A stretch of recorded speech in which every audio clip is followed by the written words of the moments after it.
Hello everyone and welcome to the one of the longest railway journeys in the world. Today we are starting from Stockholm and we will go all the way through the Gävle, Sundsvall, Umeå, Boden, and after that we will come to the northern part of the Sweden, which is called Lapland region. Here we will go from Boden all the way up to the Kiruna, after that to Abisko, and then to the Narvik in Norway.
The journey itself starts from Stockholm and it should end in Narvik, but due to coronavirus, it will end at the border between Sweden and Norway. The place is called Riksgränsen, and it's the border between these two countries.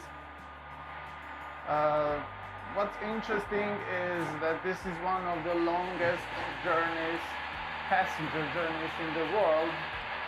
And it takes 15 hours to get to Kiruna, and then about 16 hours to get to Abisko, and 18 hours to pass the border of Sweden and Norway and to get to Narvik, which is usually before coronavirus end station of this train. So it's a very long journey, more than 1,000 kilometers.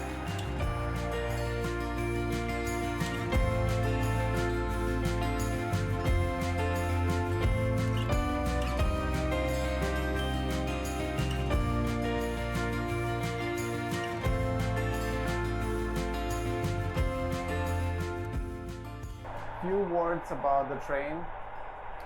As you can see on the videos, the train is a bit older, and it consists of the sleeping cars, of shade cars, which are also sleeping cars, and seating cars. Also beside that we have one restaurant as well. The train is pretty much empty now, so it's very good for filming. And we are now, I think, on our, let's say, 12, 13, 14th hour. So we are approaching Kiruna in about 1 hour. And I think that this part of the journey is really beautiful. You can see behind me how it looks like. We are at the end of the train. And basically it's all around the forest and the snow and the rail, and nothing more than that. I'm sorry if you hear the train in the back, because it's very loud, but the speed is quite high. I think it's maybe 120 here, and it's very good speed since this is very far up north. We are approaching Kiruna now, and I think this is a very good place to leave you a little bit and to let you enjoy the sceneries before I give you a bit more information when we arrive to Abisko.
So we are in Abisko now, Abisko East Station, or if you're Swedish, you would say Abisko.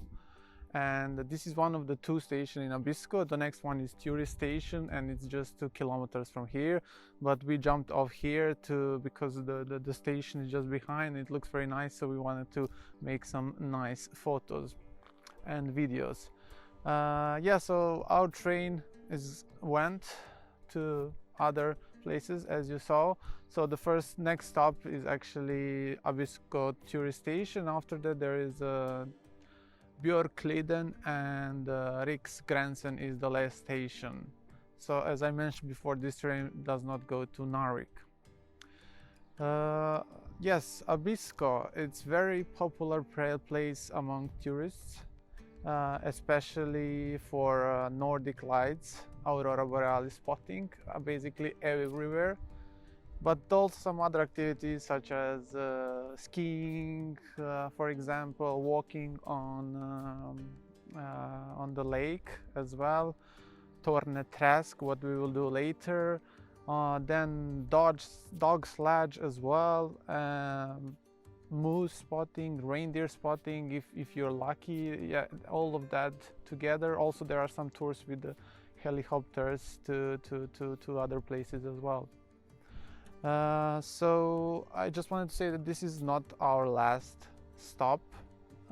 We will also on our way back to Stockholm visit Kiruna and stop there. So I'm going to show you how it looks like, why is it very important for the Sweden, and a few more things about the history of Kiruna and so on. But in the meanwhile, enjoy the videos I made on the way here and also in Abisko as well.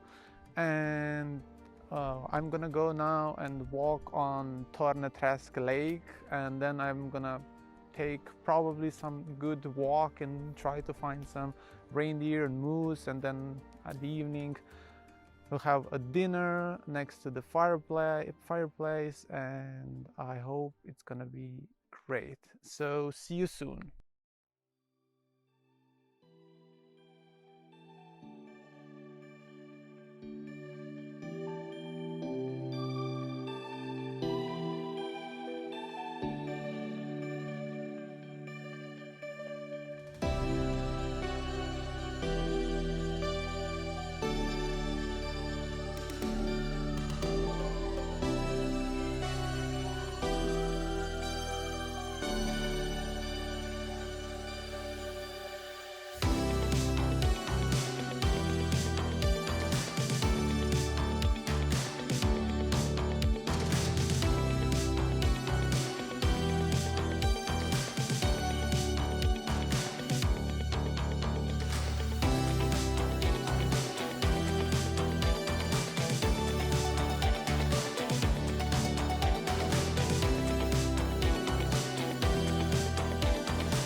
This here, what you see right now, is one of the biggest attractions of Abisko.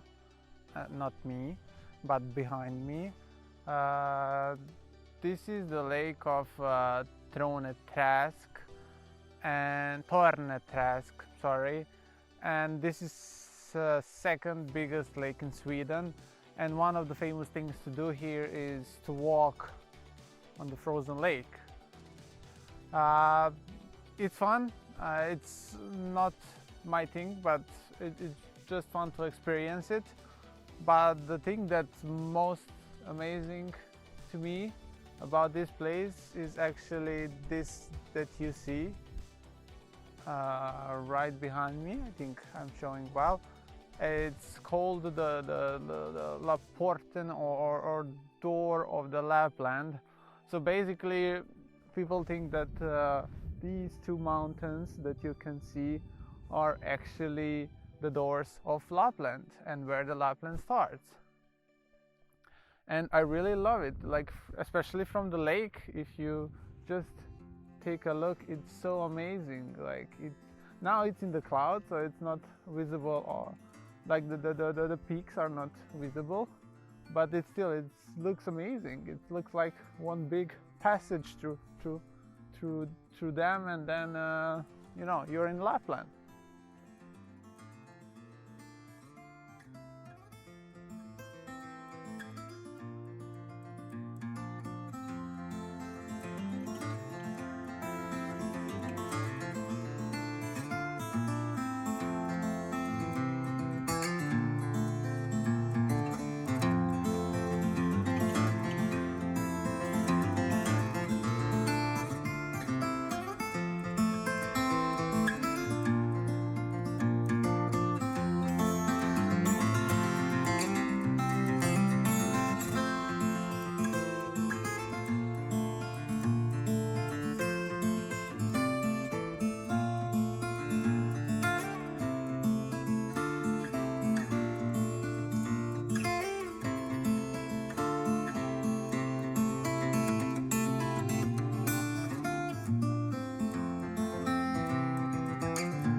I'm gonna tell you one interesting story now, and it's about these.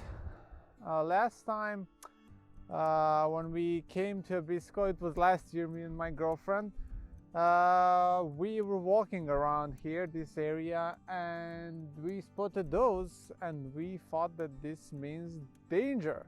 So what we did, we tried to avoid them, and we did that. And what happened after is that we realized, because we did not follow them, that we passed through a frozen lake. Like literally we passed like through the middle of the lake, and after that we passed one area that had 2 or even more meters of snow, and then we came to this spot actually. And the good thing is that we got rewarded. On this spot we saw moose. One moose was standing here, and I was hoping maybe I will have luck this year as well, but no luck so far. So let's move a little bit more further. Maybe we find some.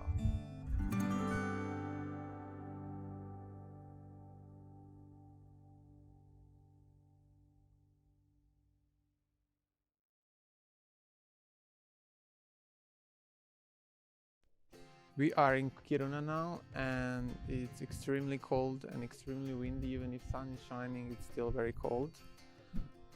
We are here for 2 reasons. One over there is called mining. Yeah, the biggest iron ore fields, underground fields in the world. And the second thing is just over there, and it's of course the railways. The railways are built around 120 to 130 years ago, actually for the purpose of transporting iron ore down to the southern parts of Sweden, Norway, etc. Kiruna, as I understood, it means rock ptarmigan, which is a bird, but I think it's some mix of Swedish and Finnish language. The town by itself has 17,000 inhabitants, which are mostly working with the mining, and there is also some space observatory, as I understood. There are two main hills here for mining. One is called Kiruna, and the other is called Luosavaara. I think I pronounced well. And the company that is working on mining is called LCAB. Very interesting thing about the Kiruna, which is also well known, is that the whole city will actually be moved around 5 kilometers for the reason of having some cracks underground the city, below the city, due to the mining. So they will remove it, I think, by 2100, like partially, part by part. And yeah, it's very interesting fact. The biggest city in our town in the world that will be moved, I read somewhere. The railway, first it's built from here down to the southern parts of Sweden, but after that the line is also built all the way to the Narvik, because Narvik is ice-free port, so they could transport the iron ore to the Norway as well, and then transport by ships. It's a very small city, and this railway station is about 2 kilometers from the city, because they moved it as well. So I will walk around a bit and show you a bit how the Kiruna looks like. And later on we will catch our train to Stockholm.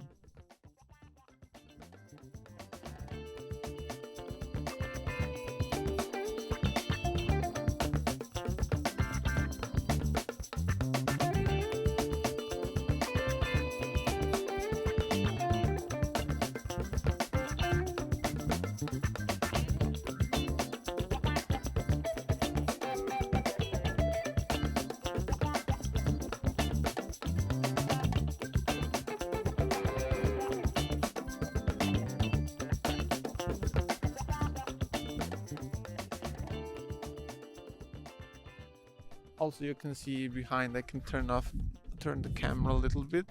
It's so many freight cars with the iron ore, just transporting everywhere. And then the other side, you can see here there are 2 locomotives, and they usually actually use 2 locomotives because it's weight and a lot of wagons used.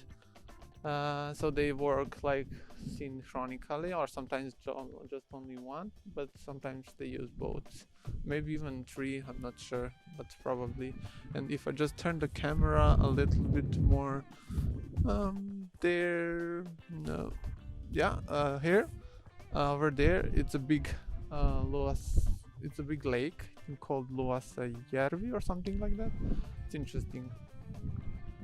The other thing that's very close to Kiruna and interesting is the famous World Ice Hotel as well.